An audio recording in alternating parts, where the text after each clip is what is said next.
காங்கிரஸ்குள்ளார வந்து ஒரு குரல் இருக்கே சார், ஐயா திருச்சி வேலுச்சாமி, காங்கிரஸ் சட்டமன்ற குழு தலைவர் ராஜேஷ்குமார், இவருடைய மைண்ட் செட்லாம் வந்து நாம வந்து விஜய் கூட போகணும், இல்லாட்டா திமுக கிட்ட வந்து அதிக சீட் வாங்கணுங்கிறாங்க. அதுக்கப்புறம் கிரீஷ் சோடங்கர் அவரே வந்து அதிக சீட் வாங்கணுங்கிற ஒரு மைண்ட் செட்ல அதிக சீட்டு வாங்கணும் தான் சொல்றாங்க. விஜய் கூட போகணும்லாம் யாரும் சொல்லல. இல்ல, திருச்சி வேலுச்சாமி வந்து விஜயை தூக்கி பிடிச்சி பேசுறாரு. விஜயை தூக்கி பிடிச்சி பேசுவாரு. அவரு அதெல்லாம் கணக்கு இல்லைங்க.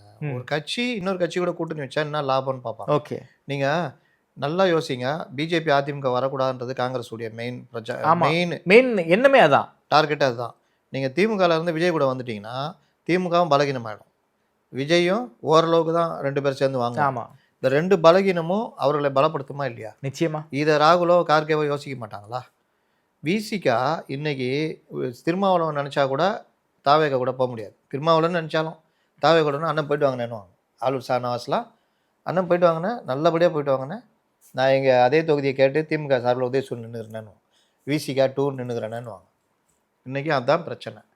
அப்போ எப்படி டார்கெட் கொடுத்துருக்காங்க, இது நடைமுறையில் வருமானது தெரியுதா? ஓகே, இது எதுவுமே இது பண்ணாமல் தான் இவர்கள்லாம் உட்காந்து எழுதுறது, டெஸ்கில் உட்காந்து எழுதுறதுன்றது.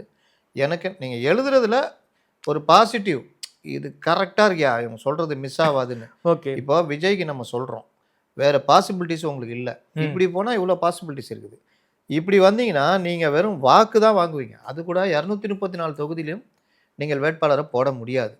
அப்படியே ஆசைப்பட்டு போட்டுட்டிங்கன்னா இவர்கள் சும்மாவாக இருப்பாங்க? திமுக உங்களை வேட்புமனு தாக்கல்லே காலி பண்ணுவாங்க.